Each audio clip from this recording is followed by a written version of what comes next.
Economics has long been misunderstood as the dismal science, and it shouldn't have been this way. In the 19th century, when slavery still existed, economists were known for their anti-slavery standpoint. So in Britain, therefore, the pro-slavery writers gave economics the label, the dismal science. So unless you love slavery, you shouldn't say economics is dismal. And nowadays, many of us still regard economics as a dismal science for different reasons. There are students who think economics is all about hard math, and so it is boring. And adults in the industry who think it is just a bunch of abstract ivory tower jargons that has nothing to do with real life. Or they'll think it has some mysterious power to predict the stock market, or maybe someone who thinks that it's able to manage an international financial conspiracy. And then there are people who just make jokes about how economists are so ambivalent that they always like to say on one hand and on the other hand. And all these views are misleading. Real economics is not boring. It is not a foreign language. It's not math. It's not magic. And it's not dismal.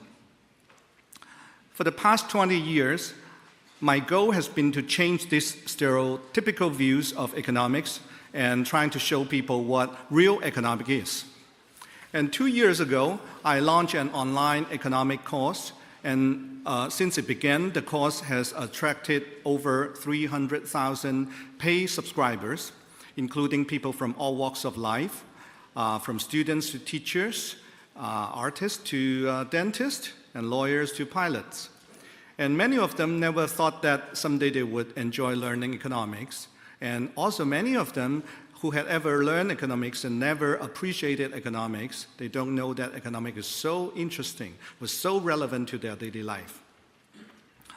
All these people are exactly the audience I want to talk to, because real economics matters to everyone. And today, I would like to take this opportunity to share with you some of my thoughts about this exciting experience. Perhaps it all began as another tale of two cities. I was born in Guangzhou, China, and grew up in a centrally planned economy. But my grandmother lived in Hong Kong, 100 miles south from us, which at that time was still a British colony. She would bring us fantastic goods that were simply unimaginable for us who are living in China at that time.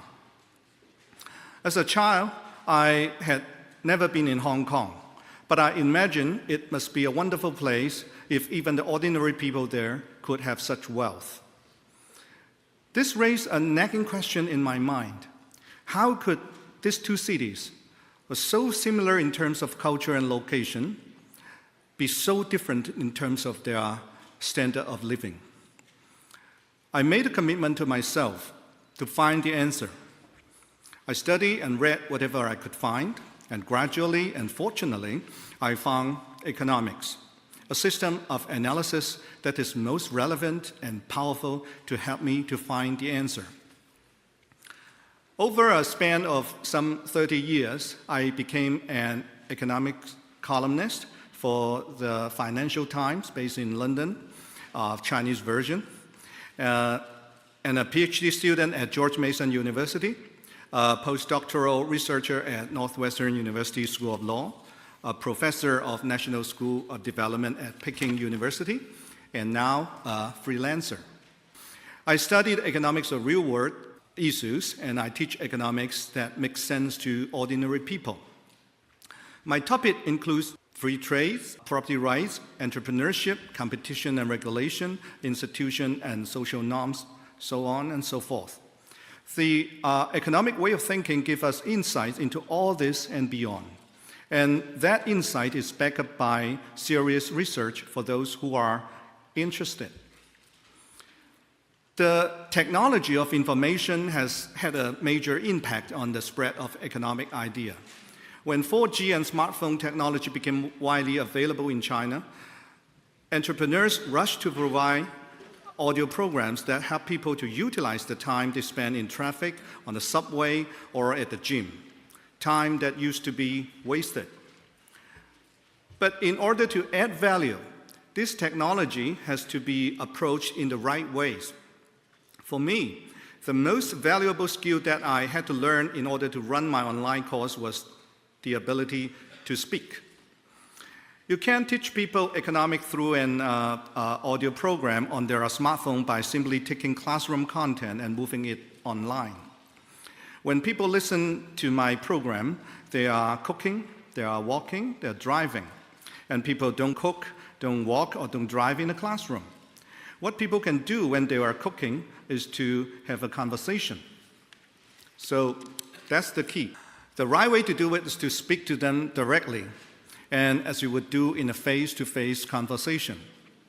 So therefore, for every 10 minutes segment of my class, of my lecturing, it usually takes more than 1 hour for me to record in front of my editor, who knows nothing about economics and insists every single word I say must make sense to her. In this way, I make sure that the listeners of my course become the real audience rather than the bystanders. The unique way to speak in front of the microphone turns out to be a very welcome trick, which helps a lot to make my online course popular. However, there are always people who see things differently. As many successful audio courses, including mine, become widely noticed, they have drawn harsh criticism from believers in traditional teaching and learning methods. The critics say that systematic knowledge cannot be learned in scattered 10-minute segments. My response is that, as a matter of fact, even full-time students study multiple subjects in the same semester, let alone part-time students who extend their study lifetime long after they leave schools. And the critics also say that first-rated knowledge is already available for free, that you can learn directly from the great thinkers by reading the classics from Aristotle to Keynes, and reading free sources like Wikipedia. They say that pay costs customized for the convenience for the students must be simply providing third-rated knowledge. I think they are wrong for 3 reasons. The first reason is that they fail to distinguish between the process of the discovery of knowledge and the process of the use of knowledge. Of course, sometimes the use of knowledge is for free, but the discovery of the knowledge is very costly. There must be someone to pay for it. And the second reason the critics are wrong is that they fail to distinguish between the good of knowledge and the service of teaching. Why would anyone pay a physics professor to teach a class when they could just read Isaac Newton for free online or just buy a textbook? The answer should be obvious. They are paying the teachers to take the knowledge in those books and make it more accessible, to make it easier to understand, to make it easier to remember, and more importantly, to make it easier to apply in practice.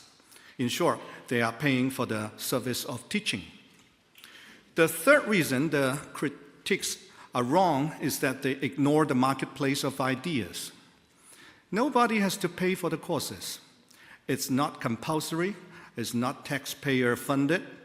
Rather, I think the popularity of the online courses reflects the public's eagerness for knowledge, and the willingness to pay for them reflects their recognition of higher quality services of teaching. The critics also say that an economic course without mathematical tools is not scientific enough and might provide a distorted view of economics. I think this is narrow-minded. Math is not the only tool that economists have, and it is not even the most useful tool. Adam Smith founded the science of economics. He wrote in plain English. John Maynard Keynes, right here in your neighborhood, revolutionized the study of macroeconomics in the 20th century. He wrote in plain English too. And Ronald Coase, another British economist, one of my favorite, redefined the study of microeconomics in the 20th century. He wrote in plain English as well. None of them used mathematical tools or methods to convey their ideas. The fact that simple real-world explanation of economics make a more profound impact is no coincidence. Economist Armin Elshin used to say that the true test of whether anyone understands his subject is talking about is when he can explain it to someone who doesn't know anything about it. Stephen Hawking managed to explain the history of time to millions of readers, so I think good economists can likewise manage to explain basic economics to people who do not do economics as a profession. The second reason why simpler principles are usually more meaningful is that the real-world economy is full of uncertainty that economic modeling is not capable of handling. Yes, there are things that we know that we don't know. Sometimes we call this risk or probability. This is what mathematics and statistics are meant to deal with. But there are also things that we don't know. We call this uncertainty. For uncertainty, mathematics can do very little.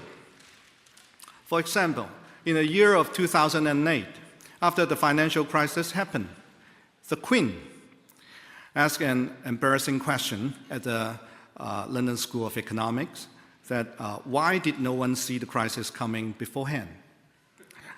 And the official answer prepared by a group of eminent economists is that it was because of a failure of the collective imagination to understand the risk to the system as a whole. To pay attention to this, what is absent is the collective imagination, not the elegant mathematical model. So what we really need is imagination. Nowadays, economists are busy producing analysis on why a trade war has been inevitable. But how many of them can also provide us with mathematical models for precisely predicting what will be inevitable next month, next season, next year? There is a quote from British philosopher Carvey Reid that is often misattributed to John Maynard Keynes, that it is better to be vaguely right than exactly wrong. Paul Samuelson, who won the Nobel Prize for promoting the use of math in economics, is an excellent illustration of this. For decades, his introductory economic textbook contained a precise statistical model that attempted to predict in which year the economy of the Soviet Union would overtake the economy of the United States. Meanwhile, another economist, Nobel Prize winner F.A. Hayek, predicted instead that the Soviet economy would collapse. Hayek never said when this would happen, and in fact, he argued that it was impossible to say when. As we all know now, the Soviet economy never overtook the US economy, and it did indeed collapse in 1989. With all his mathematical formula, Paul Samuelson's prediction was exact, but it was exactly wrong. Hayek's prediction was vague, but it was vaguely right. Milton Friedman once quipped about the divergence between the technology used by professional economists and the basic essence of economics, or the common sense of economics. He said that he saw many highly intelligent and even highly trained professional economists who know the words but don't get the music. As an economist who has been writing economic columns on a regular basis for 20 years, I'm still struck by the contrast between the increasing spread of economic education and the persistence of naive ignorance of economic regularity. This is a problem that can be observed in highly educated circles, not just in China, but also in the Western world.